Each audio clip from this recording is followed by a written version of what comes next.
When you're sitting at the gate, the main engines are off. The cabin is cool, the lights are on, and the cockpit screens are glowing. But where is that power coming from? If you look at the very tip of the tail, you'll see a small exhaust hole.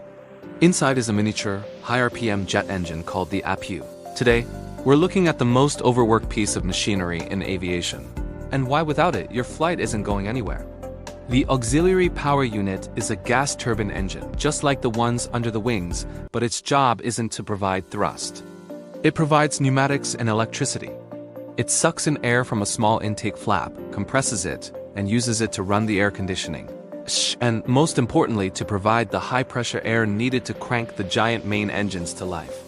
It's the starter motor for a $100 million machine. As a B-1.1 engineer, the APU is a high-maintenance area. It lives in a cramped, hot space. We check for oil leaks, carbon buildup, and the integrity of the fire-extinguishing bottles.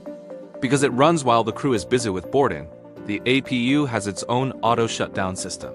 If it senses a fire or an overspeed, it kills itself instantly to save the rest of the plane. Our job is to ensure that fail-safe never has to trigger. In 2026, the push for green hangars is changing the APU. Burning jet fuel just to keep the lights on at the gate is becoming expensive.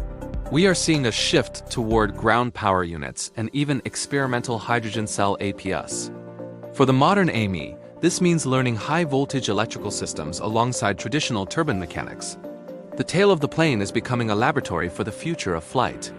Whether it's the massive CFM56 under the wing or the tiny APU in the tail, every component in aviation is a masterclass in precision. If you've made it through all 12 videos, you're ready to see the hangar through an engineer's eyes. Subscribe to join the next generation of flight. I'm Lucas, and the sky is just the beginning.